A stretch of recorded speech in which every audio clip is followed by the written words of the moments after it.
Hello दोस्तों, आप लोग कैसे हैं। हम आपका इंजॉय विथ मैथ सोल्यूशन पर स्वागत करते हैं। आप लोग अच्छे होंगे, मस्त होंगे, बढ़िया होंगे। आज फिर हमारे चैनल में जुड़ जाएं। जो अभी तक हमारे चैनल में नहीं जुड़े, ज़रूर से ज़रूर चैनल में जुड़ जाएं और साथ में बेल आइकन घंटी भी दबाना है। 3-4 दोस्तों के साथ शेयर भी करना है और लाइक भी करना है, क्योंकि यहाँ पर आपको इंजॉय के साथ सिखाने का प्रयास किया जाता है। क्योंकि चैनल का नाम ही है इंजॉय विथ मैथ सोल्यूशन। यहाँ पर आपको इंजॉय के साथ सिखाया जाता है, ना कि पढ़ाया जाता है। तो देखते हैं। तो ये आज क्लास 5 है। एनोलॉजी टेस्ट का आज क्लास 5 है। क्लास 4 तक हमने आपको वीडियो दे दिया है। और कहाँ से आपको देखने को मिलेगा, ये प्ले लिस्ट से या डिस्क्रिप्शन से जाकर चैप्टर वाइज वीडियो से आप पढ़ सकते हैं। एकदम आपको बेसिक से बेसिक सिखाया गया है और एकदम हाई लेवल तक। शुरुआत बेसिक से की गई, हाई लेवल तक, इसका तो एसएससी सीजीएल लेवल तक आपको बताया गया है। ठीक, तो जो कि देख रहे थे कि एनोलॉगी टेस्ट पर हमने 3 तरीके से क्वेश्चन पढ़ते हैं। 3 तरीके से क्वेश्चन लगाते हैं, एक गणित पर, एक अंग्रेजी पर, एक शब्दों पर। तो गणित और अंग्रेजी इन दोनों पर क्वेश्चन हो चुके हैं। आज हम देखते हैं कि शब्दों पर, क्योंकि गणित और अंग्रेजी हो चुका है तो शब्दों पर बचा। तो शब्दों पर देखते हैं कि किस तरह के क्वेश्चन शब्दों से बनते हैं और क्या लॉजिक होता है इसमें। तो ध्यानपूर्वक देखते हैं हम इसमें। तो एक एक चीज़ समझने का प्रयास करेंगे और एकदम बेहतर से बेहतर आपको यहाँ पर समझाया जाएगा, ना कि पढ़ाया जाएगा। क्योंकि पढ़ाना होता तो आपको डायरेक्ट क्वेश्चन लिख कर बताया जाता है, ऐसे होता है। लेकिन आपको समझाना है तो एक एक चीज़ आपको बताया जाएगा और पूरा अंत अच्छे से किया जाएगा इसका। क्योंकि 4 वीडियो हो चुका है, आज ये 5 वीडियो है। तो आज लमसम ये एनालॉगी टेस्ट का ये जो चैप्टर है ये ख़त्म हो जाएगा। तो जो कल नेक्स्ट हम सोमवार से आपको नई क्लास मिलेगी, वहाँ से आपको नए चैप्टर स्टार्ट किया जाएगा। ठीक, तो क्योंकि ये सिलेबस ख़त्म होने वाला आज, क्योंकि 3 ही तरीके से पूछे जाते हैं, शब्दों पर, अंग्रेजी पर, एक गणित पर। तो गणित और अंग्रेजी पर हो ही गया है, शब्दों पर बचा है, शब्दों पर भी देख लेते हैं। तो ये आज की क्लास एंड कर देंगे हम। ये सिलेबस आपका काम ख़त्म। कल सोमवार से नए सिलेबस स्टार्ट करेंगे। और आज बुधवार है, बृहस्पतिवार को आपकी क्लास मैथ की चलेगी, क्योंकि 3 दिन रीजनिंग की क्लास चलनी है और 3 दिन मैथ की। बस बात समझे ना। बृहस्पतिवार, शुक्रवार और शनिवार को आपको मैथ की क्लास चलेगी। सोमवार, मंगलवार और बुधवार को आपकी रीजनिंग की क्लास चलेगी। क्योंकि आज बुधवार है तो हम देखते हैं आपको ये एकदम बेसिक से बेहतर आपको समझाया जाएगा। देखते हैं, स्टार्ट करते हैं। तो शब्दों पर हमें देखना है। अब एक एक चीज़ देखना है। पोस्टर का संबंध दीवार से, कैसे संबंध दीवार से हमें अब आपको बताएंगे भी। ठीक, पोस्टर का संबंध दीवार से है तो फोटोग्राफ का संबंध किससे होगा, हमें ये बताना।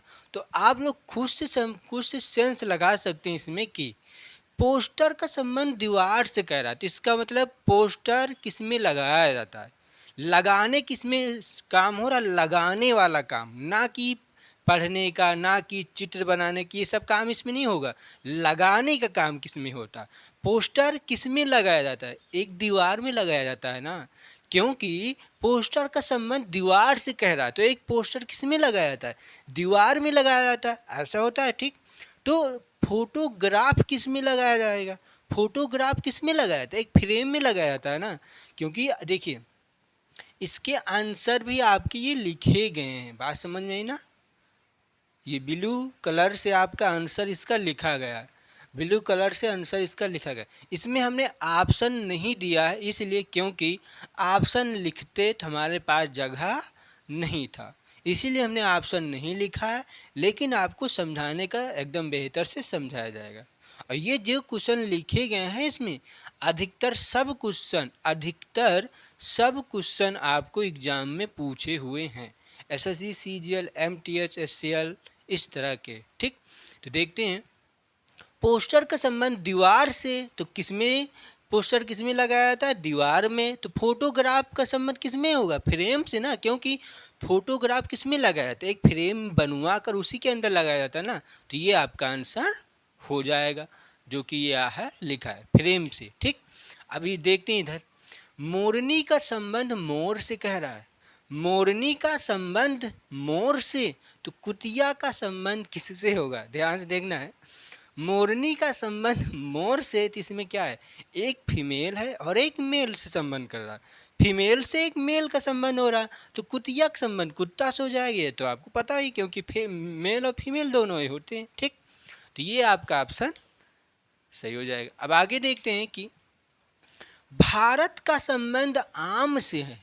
ध्यान से देखना, देखिए यहाँ पर संबंध जो इसमें जो लॉजिक लग रहा है ये ध्यान से समझते चलें, क्योंकि क्वेश्चन तो आ ही जाएगा, क्योंकि ये जो क्वेश्चन लिखे हैं ना, ये अधिकतर क्वेश्चन एग्जाम में मिलेंगे नहीं आपको, लेकिन जो लॉजिक इसमें लगाया जा रहा है ये लॉजिक आपके एग्जाम में मिलेगा, इतना ध्यान रखना। ठीक, तो यहाँ पर क्या बताया गया, दीवार में लगाना, यहाँ पर कौन सी लॉजिक लगी है, लगाना, किस में लगाया जाता है, पोस्टर किस में लगाया जाता है, दीवार में, फिर फोटोग्राफ किस में लगाया जाता है, एक फ्रेम में। ठीक, उसके बाद मोरनी का संबंध मोर से हो रहा है, कुतिया का संबंध है कुत्ता से हो रहा है। ठीक, तो भारत का संबंध आम से दे रहा है, भारत का संबंध आम से, तो न्यूजीलैंड का संबंध किससे होगा? मान लेते ये ऑप्शन नहीं दी, आंसर इसमें ना दिया हो तो क्या होगा बताते।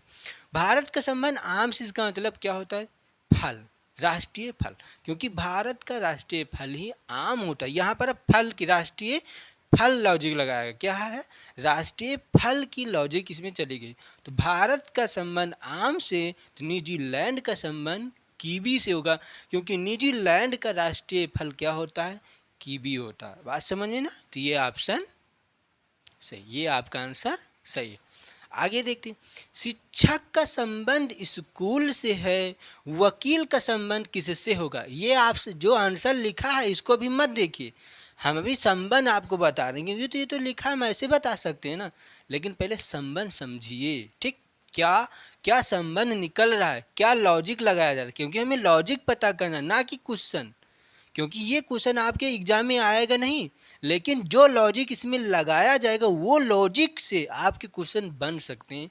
दूसरा बात समझिए, ध्यान से देखना, शिक्षक का संबंध स्कूल से कह रहा है, तो वकील का संबंध किससे होगा? ध्यान से देखना, शिक्षक का संबंध स्कूल से, तो देखिए अब यहाँ पर क्या हो रहा है कि शिक्षक का संबंध स्कूल से कह रहा है, तो इसका मतलब क्या हो, शिक्षक किस में जाता है पढ़ाने, स्कूल में जाता है ना। देखिए मेन आंसर क्या, मेन सटीक आंसर क्या निकल रहा है, शिक्षक किस में जाता है पढ़ाने, स्कूल में।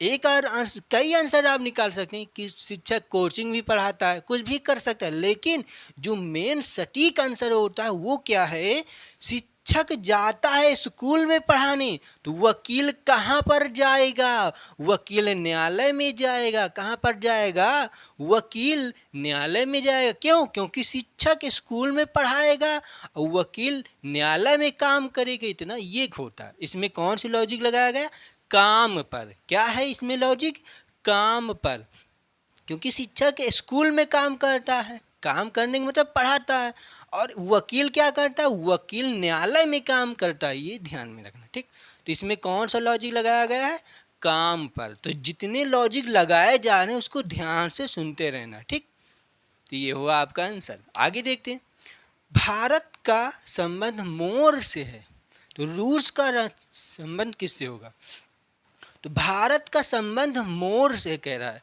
तो भारत का संबंध मोर कैसे होगा। देखिए भारत का राष्ट्रीय पक्षी मोर ही होता है। ठीक, भारत का राष्ट्रीय पक्षी मोर होता है, तो रूस का राष्ट्रीय पक्षी रीछ होता है। बात समझ में। तो यहाँ पर क्या लॉजिक लगाया गया है, देखिए राष्ट्रीय पक्षी पर जितने देश होते हैं इनके राष्ट्रीय पक्षी आपको याद करना पड़ेगा। ठीक, तो ये होता है भारत का मोर, तो रूस का रीछ। तो ये आपका ऑप्शन सही होगा। अब देखते हैं कि इसको लगाते हैं, पढ़ा, धुआं का संबंध प्रदूषण से है, धुआं का संबंध प्रदूषण से है, तो युद्ध का संबंध किससे होगा। अब देखिए जो संबंध यहाँ पर लगेगा वही संबंध यहाँ पर भी होना चाहिए, दोनों सेम संबंध होना चाहिए। देखिए इसीलिए समानुपात का निशान लगाया गया है। बात समझ में आ रही ना। इसीलिए यहाँ पर समानुपात का निशान लगाया गया। जो संबंध इधर होगा वही संबंध इधर भी होना चाहिए, तभी आपका आंसर सही रहेगा, अन्यथा गलत। ठीक, तो ये क्या कह रहा कि धुआं का संबंध प्रदूषण से है। तो धुआं का संबंध प्रदूषण से कैसे हुआ?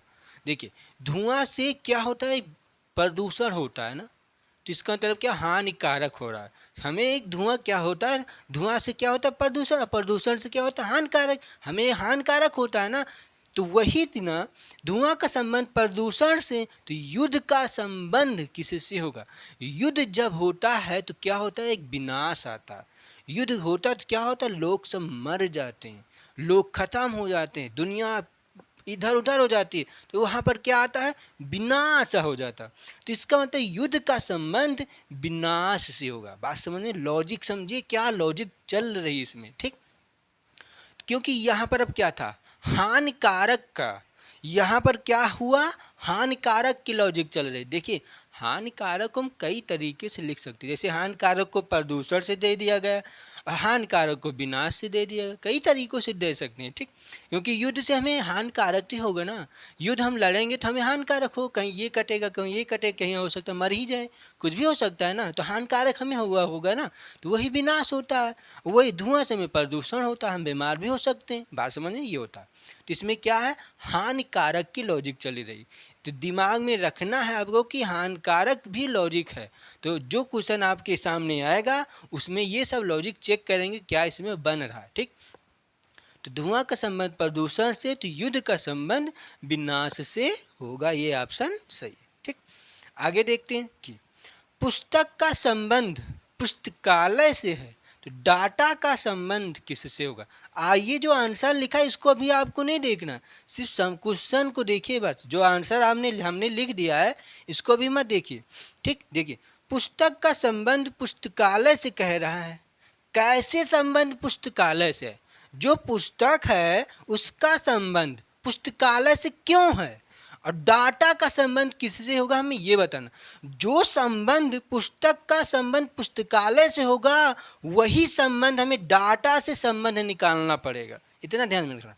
तो पुस्तक का संबंध पुस्तकालय से क्यों हुआ? देखिए, पुस्तक हमें कहाँ पर मिलता है, पुस्तक कहाँ पर मिलता है या कहाँ रखा जाता है? एक पुस्तकालय में रखा जाता है ना, पुस्तक कहाँ रखा जाता है, एक पुस्तकालय में रखा जाता है। तो क्या इसमें लॉजिक मिली, क्या लॉजिक मिली, रखने के लिए कहाँ पर रखा जाता है, इसमें क्या लॉजिक है, रखने के लिए। तो डाटा कहाँ पर रखा जाता है, फाइल में। कहाँ पर रखा जाता है डाटा, फाइल में। कोई डाटा होता है तो उसको हम एक फाइल में रख कर अच्छे से रखते हैं, वही होता है फाइल में। बात समझे ना, तो ये आपका ऑप्शन सही होगा। समझ में ना, ये सब question SSC CGL, SCL, MTS, SSC GD, army, UPP सब एग्जाम में पूछे गए हैं। एक एक क्वेश्चन सभी एग्जामों से उठाया गया। ये नहीं है कि ये क्वेश्चन एसएससी सीजीएल का है तो ये दूसरे का, ये एसएससी सीजीएल का ये भी वो क्वेश्चन उसमें भी है। जो जो क्वेश्चन उठाया गया सब अंतर से हैं, इतना ध्यान रखना। ठीक, तो पुस्तक का संबंध पुस्तकालय से, तो डाटा का संबंध फाइल से कैसे होगा, रखने के लिए। इसमें लॉजिक क्या लगाया गया, रखने के लिए। तो क्यों, क्योंकि पुस्तक कहाँ रखा जाता है, पुस्तकालय में, और डाटा कहाँ रखा जाता है, फाइल में। तो क्या लॉजिक है, रखने के लिए। ठीक, अब आगे देखते हैं। कुर्सी का संबंध फर्नीचर से है, कुर्सी का संबंध फर्नीचर से है, तो फोर का संबंध किससे होगा? देखिए, कुर्सी एक फर्नीचर के अंतर्गत आता है। देखिए, कुर्सी एक फर्नीचर के अंतर्गत आता है, और ये जो फोर का है ये कटलरी के अंतर्गत आता है। देखिए, कटलरी के अंतर्गत काप, चाकू भी आता है, बहुत चीज़ आती हैं, लेकिन जो फोर्क दिया गया है ये कटलरी के अंतर्गत आता है। ठीक, तो ये ऑप्शन इसका सही हो जाएगा। अब देखते हैं यहाँ पर अब इसको देखते हैं, क्योंकि काफ़ी गर्मी है तो आप लोग अच्छे से पढ़ें, क्योंकि गर्मी भी बचानी पड़ेगी, अन्यथा बीमार हो जाएंगे। क्योंकि काफ़ी गर्मी पड़ रही है इस समय, 5-6 दिन से काफ़ी गर्मी भी पड़ रही है, काफ़ी धूप भी हो रही है। तो आपको धूप और गर्मी दोनों से बचना पड़ेगा, और साथ में पढ़ना भी है, इतना ध्यान रखना। ठीक, देखते हैं। अब ये यहाँ तक क्वेश्चन हो चुका, अब यहाँ से देखते हैं। दवा का संबंध रोग से है। तो भोजन का संबंध किससे होगा? ध्यान से देखना, अभी ये जो ऑप्शन लिखे गए हैं, ये जो आंसर लिख दिया गया है, इसको मत देखिए, इसको मत देखिए। आपको क्या देखना, सिर्फ क्वेश्चन को देखिए कि दवा का संबंध रोग से है तो भोजन का संबंध किससे होगा, हमें ये बताना। जो संबंध दवा से रोग का होगा वही संबंध भोजन से हमें बनाना पड़ेगा। देखते हैं क्या होता है। दवा से रोग का संबंध है, तो दवा से रोग का, तो दवा से क्या ठीक होता है? ध्यान से देखना, ध्यान से देखना, दवा से क्या ठीक होता है। यहाँ पर कौन सी लॉजिक चल रही है? ठीक होने की। यहाँ पर क्या लॉजिक चल रहा है? ठीक होने की। तो दवा से क्या ठीक होता है? रोग ठीक होता है। तो क्या है आगे? भोजन। तो भोजन से क्या ठीक होता है? भूख। बात समझ, देखिए हमें भोजन क्या होता है? भोजन देखिए, भोजन से कई चीज़ होता है, भोजन से ऊर्जा भी मिलता है, बहुत चीज़ मिलते हैं, लेकिन यहाँ पर ठीक होने की बात हो रही। देखिए हमें भूख लगी है तो हम भोजन खा लेंगे तो हमारा भूख मिट जाएगा ना, हम ठीक हो जाएंगे ना, यही होता है। तो दवा का संबंध रोग से है तो भोजन का संबंध किससे होगा? भूख से होगा। क्यों? क्योंकि यहाँ पर ठीक होने की बात हो रही है, यहाँ पर ठीक होने की संबंध है, तो यहाँ पर भी ठीक होने की संबंध बनाना पड़ेगा। बात समझे? क्योंकि भोजन से काफ़ी चीज़ हो सकता है आंसर, ऊर्जा भी मिलता है, काफ़ी चीज़ मिल सकता है आपको भोजन से, लेकिन जो इसमें जो संबंध वही संबंध इसमें भी बनाना पड़ेगा। और ये सब एग्जाम में क्वेश्चन पूछे गए हैं, इतना ध्यान रखना। तो यहाँ पर कौन सी लॉजिक चल रहा है? ठीक होने की, कि दवा से क्या होता है? रोग ठीक होता है। और भोजन से क्या होता है? भूख ठीक होता है, क्योंकि भोजन खाएंगे तो भूख मिट जाएगा, यही तो होता है। ठीक, या दवा खाएंगे तो रोग मिट जाएगा, कुछ भी कह सकते हैं। तो इसका ऑप्शन भूख से ही होगा। ठीक, आगे देखते हैं, ध्यान से देखना, तभी आपको समझ में आएगा। लॉजिक समझिए ना कि क्वेश्चन को। क्वेश्चन को ध्यान में देखिए, आंसर को नहीं देखना अभी आपको, क्योंकि आप आंसर देख लेंगे ना तुरंत आपको पता चले, लेकिन 2 दिन के बाद गायब। लेकिन समझने का प्रयास करें, यहाँ पर सिखाना आपको, पढ़ाना नहीं है। ठीक, देखते हैं अब आगे, देखते हैं दूसरा क्वेश्चन। का इसका मतलब यहाँ पर क्या हो रहा है?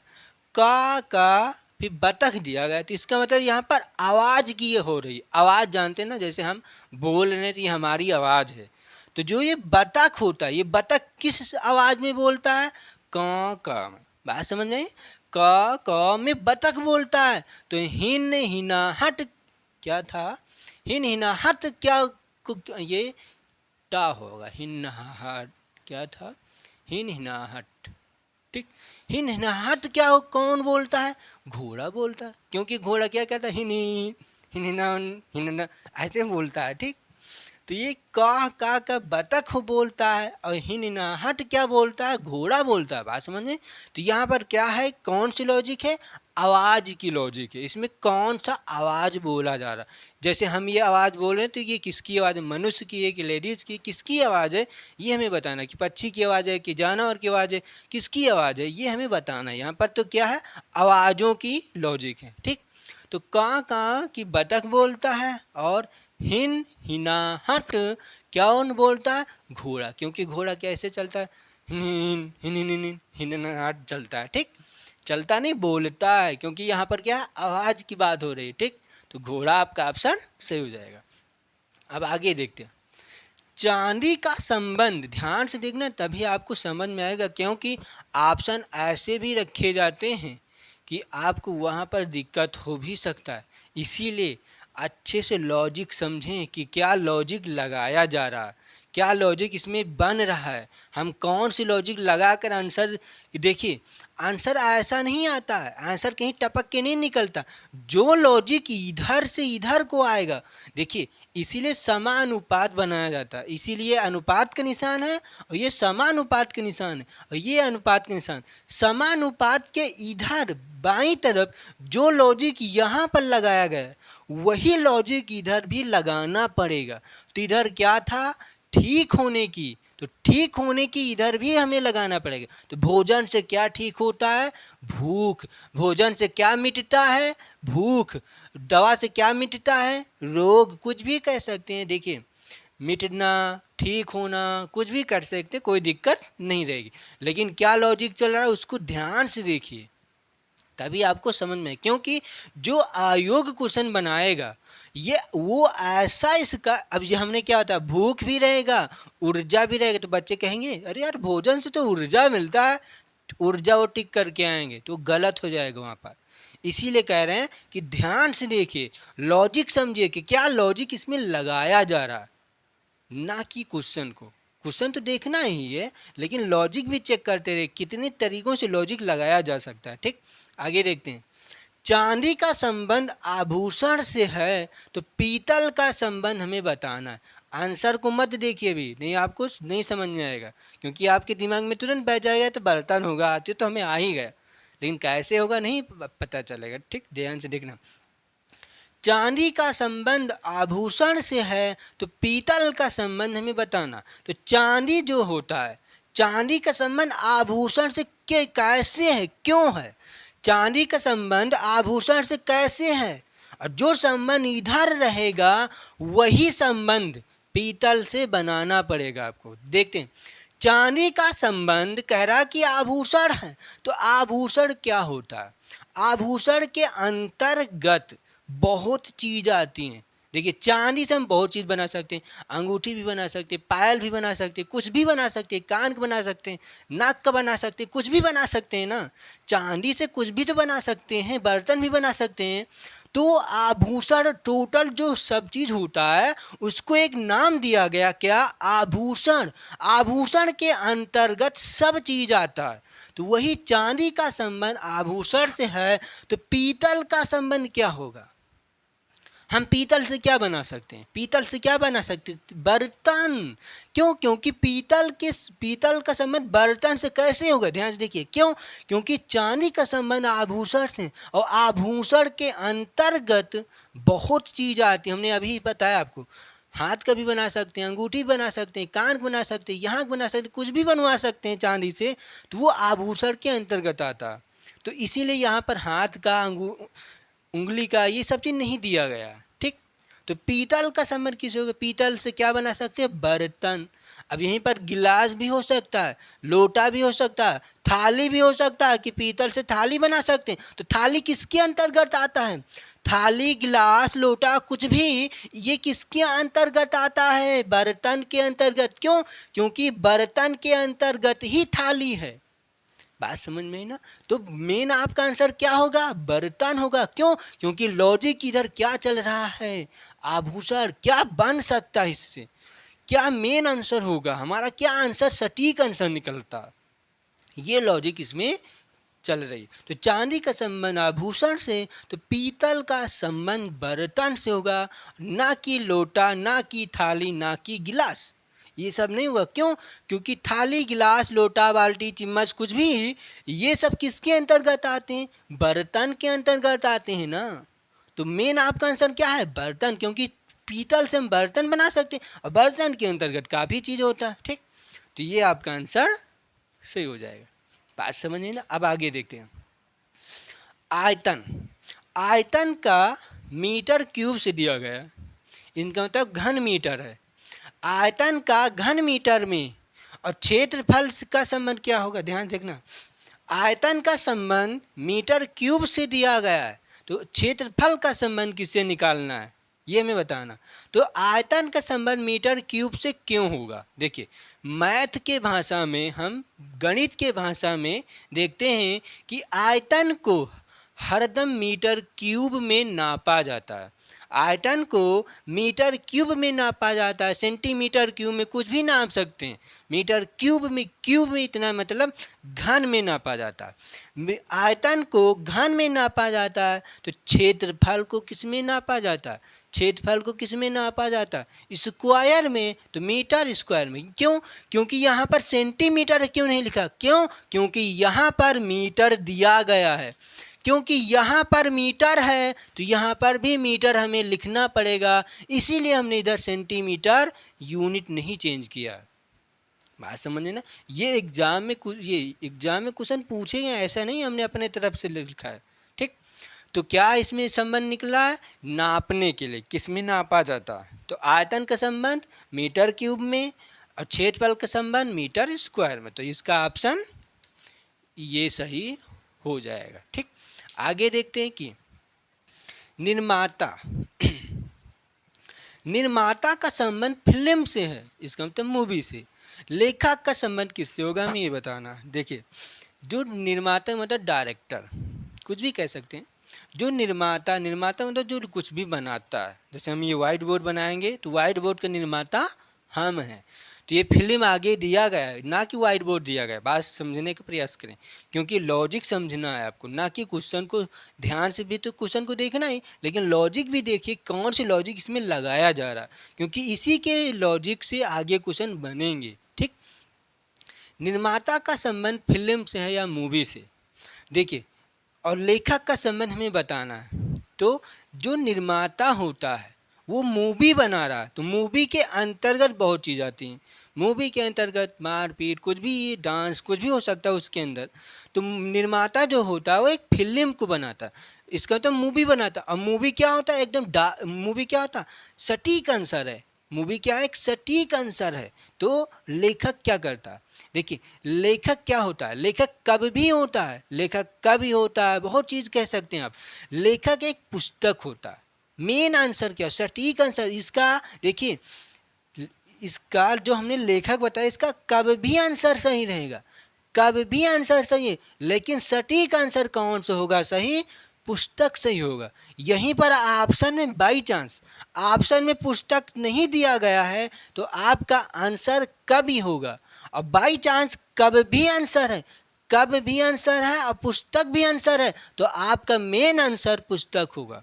बात समझे ना, क्योंकि पुस्तक से ही कवि निर्म होते हैं, क्योंकि जो कवि होता है वो पुस्तक को लिखता है, जो अंत में होता है वो अंत की बात हो रहा है। क्यों, क्योंकि जो निर्माता हो तो फिल्म या मूवी को बनाता है, तो मूवी क्या है, मूवी क्या, अंत है ना, एकदम अंत मूवी हो जाता है। तो वैसे ही लेखक क्या होता है, लेखक एक पुस्तक बनाता है, पुस्तक के अलावा और कुछ क्या बनाता है, कुछ नहीं बनाता। पुस्तक के अलावा कुछ होता है, कुछ नहीं होता ना, क्योंकि पुस्तक के अंतर्गत सब आ जाते हैं, पुस्तक के अंतर्गत ही कवि, लेखक सब आ जाते हैं। बात समझ में ना। तो उसी तरह इसमें कह रहा है कि लेखक का संबंध पुस्तक से होगा। क्यों, क्योंकि वही संबंध यहाँ पर हो रहा है।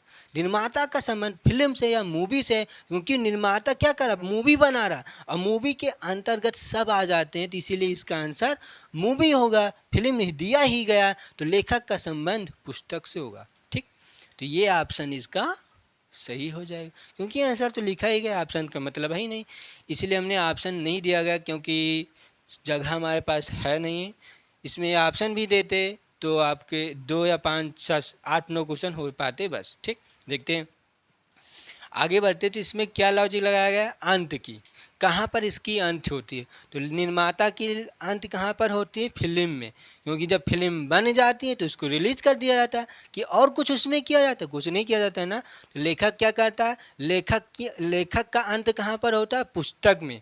पुस्तक के अलावा और क्या कुछ लेखक करता है, नहीं करता ना, क्योंकि पुस्तक के अंतर्गत लेखक का भी सब हो जाते हैं। बात समझ, नाटक, लेखक, रचना सब हो जाता है। बात समझ, ये होता। अब आगे देखते हैं, औषधि का संबंध रोगी से है, तो शिक्षा का संबंध बताना। देखिए, औषधि का मतलब क्या होता है, दवाइयाँ, दवा से क्या होता है, दवा से क्या होता है, रोगी ठीक होता है ना। औषधि का मतलब रोगी से, तो शिक्षा का मतलब छात्र से, तो आपको तुरंत पता चल जाएगा। ये भी एक ठीक होने की बात है, कि शिक्षा मान लेते ठीक ना होने की, यहाँ पर ठीक नहीं कह सकते, क्योंकि मेन लॉजिक आपकी ठीक होने की यहाँ पर बात नहीं है। यहाँ पर क्या है, औषधि कौन ग्रहण करता है, कौन लेता है। अब यहाँ पर लेने की बात है, यहाँ पर क्या लॉजिक है, लेने की या ग्रहण करने की। तो औषधि कौन ग्रहण करता है, रोगी ग्रहण करता है। औषधि कौन लेता है, रोगी लेता है। तो शिक्षा कौन लेता है, छात्र लेता है ना। शिक्षा कौन लेता है, छात्र लेता है, तो शिक्षा का संबंध छात्र से हो जाएगा। बात समझे ना। तो औषधि का संबंध रोगी से कैसे है, ध्यान से देखना, जो लॉजिक इधर लगेगा वही संबंध इधर भी हमें बनाना पड़ेगा। तो औषधि का संबंध रोगी से, इसका मतलब क्या हुआ, औषधि कौन लेता है या कौन ग्रहण करता है, रोगी करता है। क्योंकि देखिए, क्योंकि मैं बीमार रहूँगा तभी तो मैं दवाइयाँ लूँगा ना, तो वही होता है।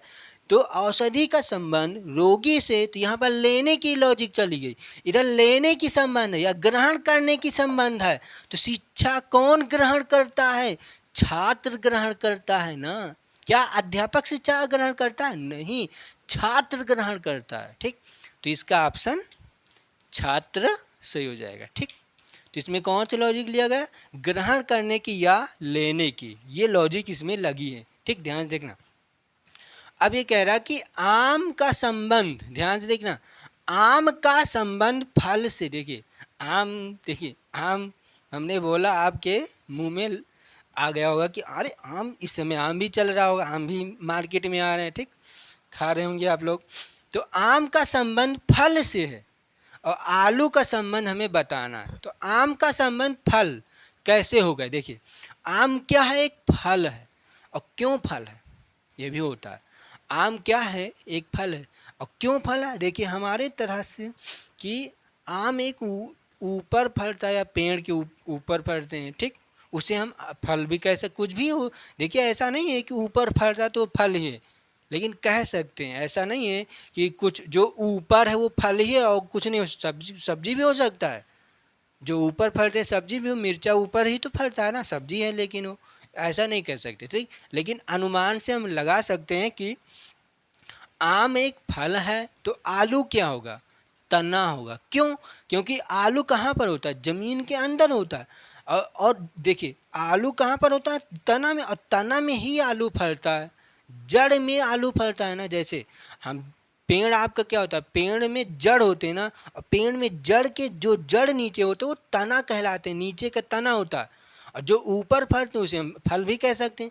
ऐसा नहीं है कि फल ही कह सकते, बहुत चीज़ कह सकते हैं, लेकिन अनुमान से हम कह सकते हैं कि फल कहते हैं। ठीक, और जो नीचे फलते हैं, जो नीचे फलते हैं या ज़मीन के अंदर फलते हैं उसे हम तना कहते हैं। तो आलू कहाँ पर फलता है, ज़मीन के अंदर। ऐसा भी नहीं है कि जो नीचे ज़मीन के अंदर से फलते हैं उसे हम तना ही कहेंगे, ऐसा भी नहीं है। लेकिन हम गेस कर सकते हैं, अनुमान लगा सकते हैं कि आलू एक तना है, क्योंकि तने में फलता है, तने में लगता है। बात समझ में ना। तो यहाँ पर क्या है, लगने की बात। आलू कहाँ पर लगता है, तने में फलता है। आम कहाँ पर, आम क्या है, फल ही है। बात समझ में ना। तो इसका आंसर ये सही हो जाएगा। अब आगे देखते हैं, मनुष्य, मनुष्य का संबंध स्तनपायी से है। मनुष्य का संबंध स्तनपायी से है, तो सर्प का संबंध किससे होगा। मनुष्य किसके अंतर्गत आता है, मनुष्य किस वर्ग में आता है। यहाँ पर ठाकुर बाभन ये सब चीज़ बात नहीं हो रहा, ठीक, मुसलमान ये सब चीज़ बात नहीं है, मनुष्य। क्योंकि यहाँ पर देखना ना, क्या यहाँ पर लॉजिक लग रहा है, जो इधर लॉजिक लगेगा वही लॉजिक हम इधर भी लगाएंगे। ठीक, तो मनुष्य का संबंध स्तनपायी से है, तो सर्प का संबंध किससे होगा, हमें ये बताना। तो मनुष्य का संबंध स्तनपायी से, इसका मतलब क्या है, मनुष्य एक स्तनपायी है। वर्ग किस वर्ग का है, स्तनपायी के वर्ग का है। तो सर्प किसका है, सरीसृप का। बात समझ में, सर्प किस वर्ग का है, सरीसृप का। तो ये सब चीज़ आपको याद करना पड़ेगा, इसमें कोई सिस्टम नहीं है कि कैसे होगा, ये सब चीज़ होगा, ये इसको याद करना ही पड़ेगा आपको कि सर्प किसके वर्ग में आते हैं, सरीसृप में। ठीक, मनुष्य किस में आते हैं, स्तनपायी में। ऐसे बहुत होते हैं, मछली किस में आती है, बहुत चीज़ ऐसे होते हैं, वो सब चीज़ आपको याद करना पड़ेगा। तो इसका ऑप्शन ये वाला सही हो जाएगा। ठीक, तो सभी क्वेश्चन आपको अच्छे से बताया गया, और इसमें हम आपको लॉजिक कुछ और बता देते हैं, क्या क्या चीज़ और हो सकते। देखिए राज्य, देखिए वो क्या कहते हैं, राजधानी, मुद्रा, नदियाँ, ऐसी ये सब चीज़ आप पढ़ लेना, क्योंकि एग्जाम में इससे भी क्वेश्चन बनते हैं। ठीक, देखिए राजधानी, राज्य और राजधानी, ठीक, मुद्रा, और क्या कहते हैं, उसके बाद क्या, मुद्रा के बाद देखिए लेखक, लेखक कौन से लेखक कौन बुक लिखा है, और उसके बाद पुरस्कार, कौन पुरस्कार किसको दिया गया है। उसके बाद मीटर क्या किस में मापने वाला क्या होता है, किलोमीटर या सेंटीमीटर क्या क्या नापता है, ठीक। और उसके बाद मापन, और उसके बाद और काफ़ी चीज़ होते हैं, मान लेते हैं और है, ठीक। तो काफ़ी ऐसे भी हैं, तो आप लोग देख सकते हैं। तो ये वीडियो आज यहीं तक रखते हैं क्योंकि काफ़ी समय भी हो चुका है, तो आपको समझ में आया होगा। जो कि एनोलॉजी टेस्ट का आज जो ये चैप्टर स्टार्ट किया है, ये चैप्टर आज यहीं पर एंड करते हैं, ख़त्म करते हैं, क्योंकि सभी क्वेश्चन हो भी चुके हैं। तो जो सोमवार को नया क्लास आएगा आपके सामने, वहाँ पर नया चैप्टर स्टार्ट किया जाएगा आपको, और एकदम बेसिक से पढ़ाया जा रहा है आपको और अच्छे से पढ़ें, ठीक। और इसमें काफ़ी लॉजिक और हो जाते हैं, नदियाँ हैं, पहाड़ है, दर्रे हैं, ऐसे बहुत होती हैं, मुद्रा हैं, बहुत सी खेल है। जैसे क्रिकेट का खेल किस में खेला जाता है, फुटबॉल कहाँ पर खेला जाता है, मैदान पूछ लेते हैं, बहुत लॉजिक हो जाते हैं। तो ये सब चीज़ आपको ध्यान से देखना पड़ेगा, ठीक। और लॉजिक, मेन लॉजिक होता है, लॉजिक ध्यान से देखें कि क्या लॉजिक लगाया जा रहा है, क्या लॉजिक बन रहा है, समझने का प्रयास करें यहाँ पर, क्योंकि यहाँ पर पढ़ाना है ना कि वो क्या सिखाना है, ना कि पढ़ाना है, ठीक। तो मिलते हैं कल हम, कि आज बुधवार है, तो बृहस्पतिवार को मैथ की क्लास में आपका स्वागत रहेगा, क्योंकि बृहस्पति और शुक्रवार और शनिवार को मैथ की क्लास चलेगी और एकदम बेसिक से पढ़ाया जाएगा आपको। नया चैप्टर स्टार्ट करेंगे, क्योंकि प्रॉफिट एंड लॉस चल रहा था, प्रॉफिट एंड लॉस का काफ़ी सब्जेक्ट उसमें हो चुका था, काफ़ी क्वेश्चन हो चुके थे। तो बृहस्पतिवार को नया चैप्टर आपके सामने लेके आएंगे, एकदम बेसिक से आपको सिखाया जाएगा। 3 दिन रीजनिंग, 3 दिन मैथ, और संडे को तो रहेगी छुट्टी। छुट्टी इसलिए क्योंकि आपको संडे को रिवीजन करना है, जो आपको 6 दिन में पढ़ाया जाएगा, ठीक। तो मिलते हैं नेक्स्ट की क्लास में, और इस रीजनिंग को सोमवार के नए क्लास में आपका स्वागत रहेगा, और कल मैथ की क्लास में आपका स्वागत। थैंक यू क्लास, जय हिंद, जय भारत।